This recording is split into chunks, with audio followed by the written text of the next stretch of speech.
Wilujeng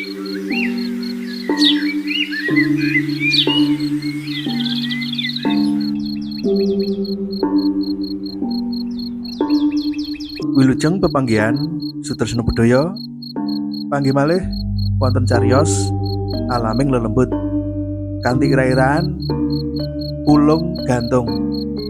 Atur rakitane BP Sudarsono SG. Kapedhek saking kulawarti panyebar semangat nomor 3/8 tahun 2006. Monggo sugeng midhangetaken.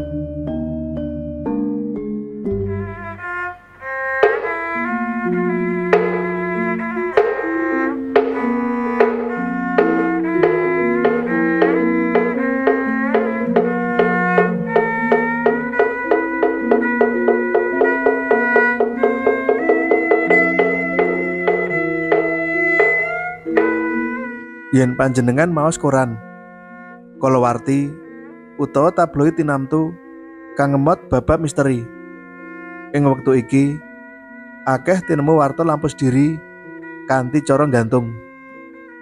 Yen tinulu katon mesakake lan nista. Uga saka panemu agama iku mati nista duraka kang nerak paugraning Gusti Allah. Mati sadurunge wancine nyahak kersane Gusti, bakal nampa bebendu ing alam kubur lan akhirat tembene.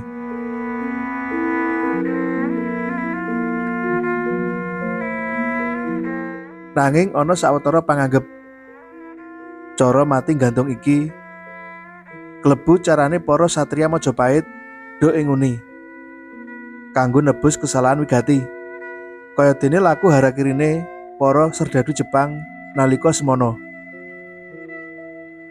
Fenomena iki dadi pitakonan mirunggan ing pikirane penulis.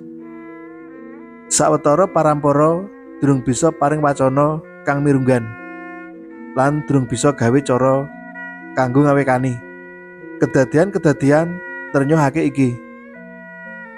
Ana sawijining parampara utawa paranormal paring wawasan lan gambaran magepokan karo pulung gantung. Pulung ing kene mestine sejajar karo wahyu, kayata pulung lurah, bupati, presiden lan liyane meneh. Wahyu kang kasebut kaya dene pangandikane Gusti Allah marang Nabi Muhammad lumantar malaikat Jibril lan wahyu-wahyu liyane marang para nabi. Uga wahyu utawa pulung ing jagating pakeliran utawa pewayangan purwa. Upamane wahyu Makuta Rama, wahyu Cakraningrat lan liya-liyane.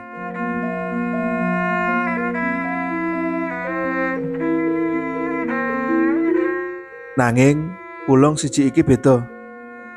Yen pulung biasane warna putih, ijo utawa biru terang mencorong.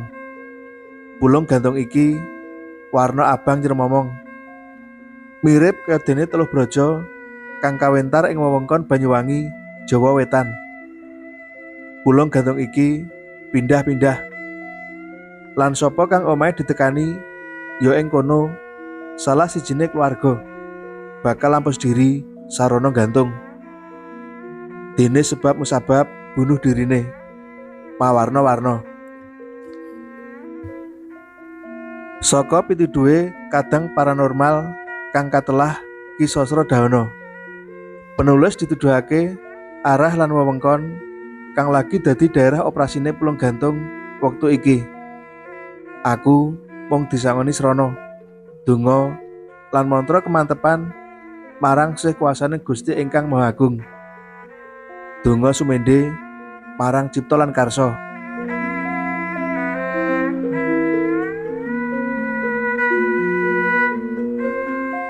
Wewengkon kang katuduhake ing tlatah Gunung Kidul, Jawa Tengah sisih kidul. Papan mau ndak goleki ing wewengkon Kecamatan Ponjong.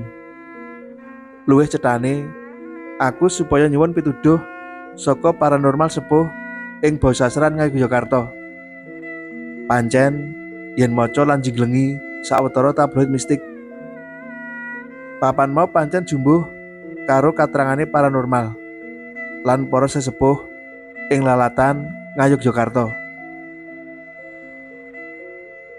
Pulung gantung sawijining wewujudan saka alam gaib kang duwe pigawe nyebar pepati kanthi cara gantung.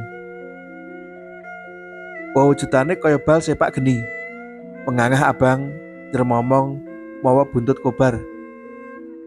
Mabur ing sadengah papan kang dipilih. Lan ing wewengkon kono bisa dipesthekake bakal ana wong gantung ambal-ambalan.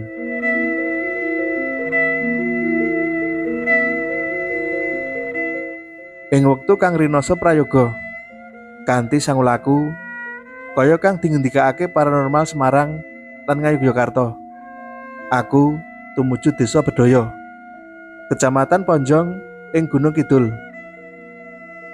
Papan kuwi diramal bakal ditekani pulung gantung.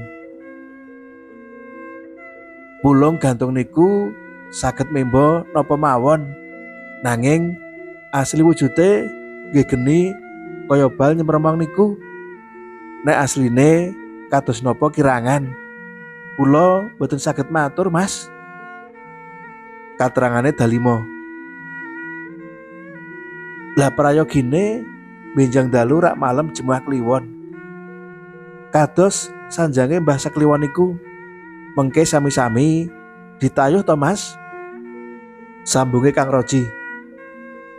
Nalika iku aku lagi mertamu ing daleme Mbah Sekliwon, sesepuh lan dianggep wong pinter ing desa iku. Leres, Mas, taksih wonten wekdal sedinten malih kangge langkung jejekaken lan ngiyati pager diri. Yen miturut pangraos kula tengah dalu benjang, pulung niku nembe ngetingal. Pangandikane Mbah Sekliwon kang wis umur watara luwih 80-an taun. Ji, aja lali diwartakake marang para warga sing gelem, sepisan meneh sing gelem lan percaya, nyepakake sapu gerang, bawang abang lan putih, uga lomba abang ditancepake ing sadane sapu mau, dipasang malih ing dhuwur gendang omahe dhewe-dhewe.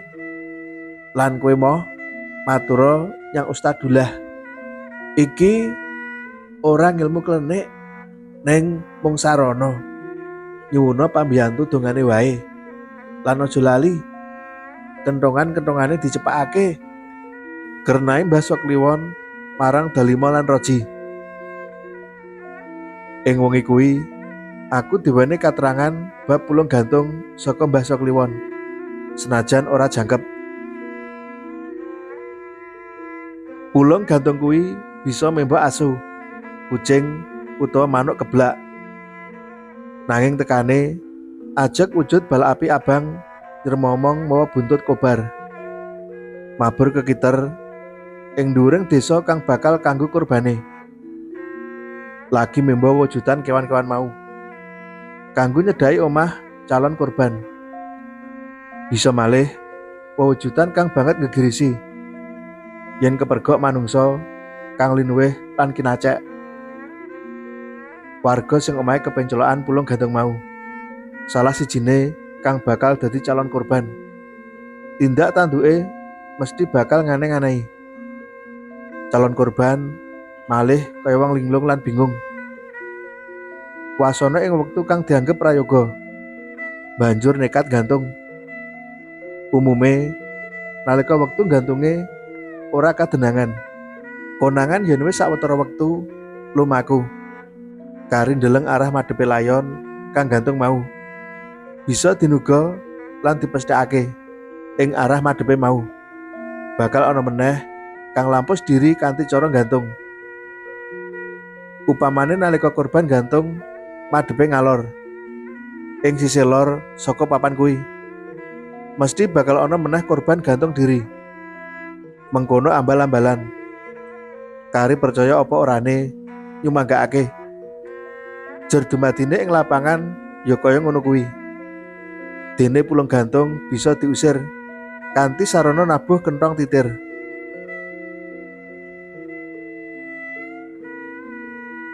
Warga wajib padha metu saka omah, utamane sing wis diwasa.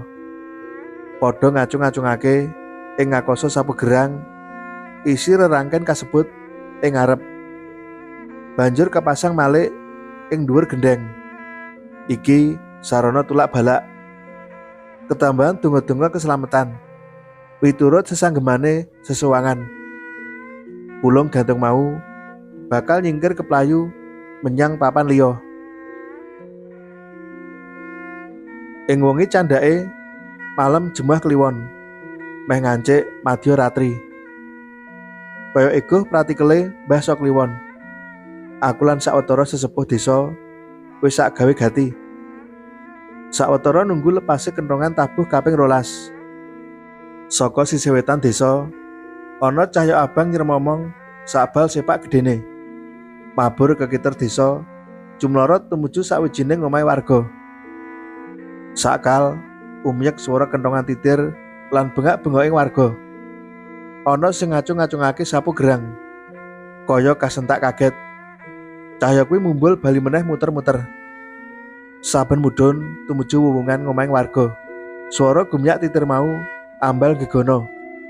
Nganti wala-wali pulung gantung mau tumiyup mudhun.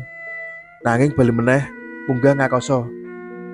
Wasana keprungu kaya jerit tangis lamat-lamat ngiringi abure pulung gantung mau tumuju kuburan desa.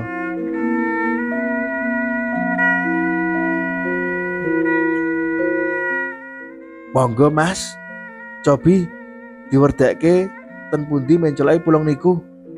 Sing rumangsa wani kena melu. Nanging prayogane tetep siaga wae ing papane dhewe-dhewe.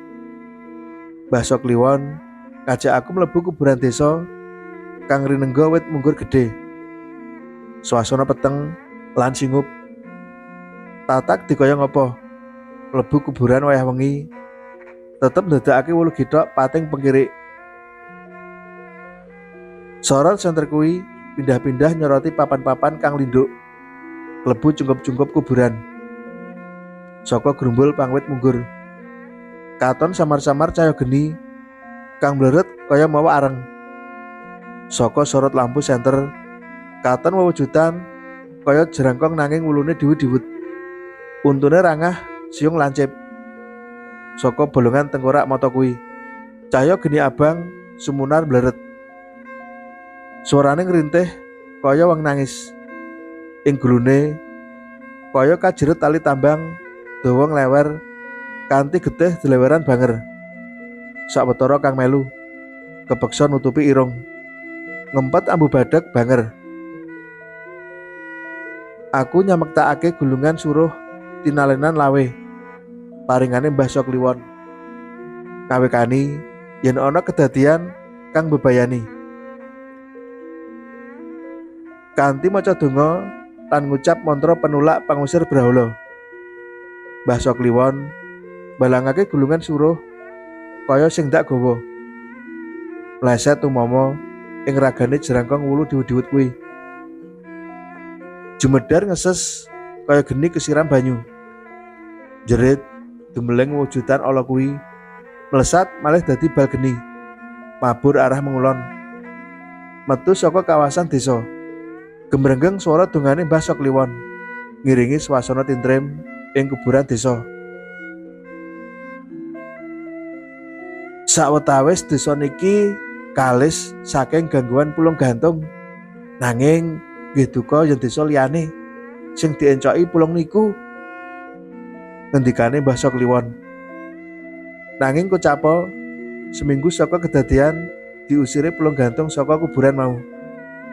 Desa-desa ing wewengkon kecamatan liyane watara 5 kilometeran sakulone desa iku ketaman doh kita. Wis ana 6 warga lanang wadon tuwa lan enom padha mati nglalu kanthi cara gantung. Ceritane ana sing sedina barengan kaya wong semayan. Anehe kedadian urut-urutan kuwi nurut saka arah madhepe layon kang tinemu gantung. Werna-werna kang dadi penyebab nglalune. Miturut analisis, ana kang merga kesulitan ekonomi, stres merga keluargane kena musibah, Loro ora mari-mari. Lan isih akeh meneh alasan pokok liyane otak-atik bab pulung gantung iki isih dadi misteri. Bisa dirasakake nanging ora bisa dibuktekake.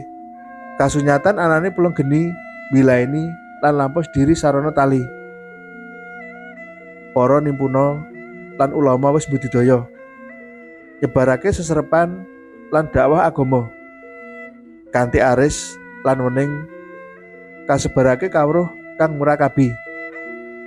Nanging pulung gantung kuwi nganti seprene masyarakat isih percaya yen pulung gantung kuwi kang dadi penyebab utama. Banjur priye carane ngawekani? Sumangga padha diudari benang kang ruwet iki mbaka siji. Mbok menawa pulung gantung gelem lunga, ora nyebar brahala. Pulung gantung ora kok ana ing kawasan Gunung Kidul wae. Nanging saiki wis merantak sumebar anjrah ing ngendi-endi. Syukur bage ana para sutresna lan pandemen PS kang bisa gawe pulung gantung kuwi sirna. Percaya lan orane sumangga cuthel.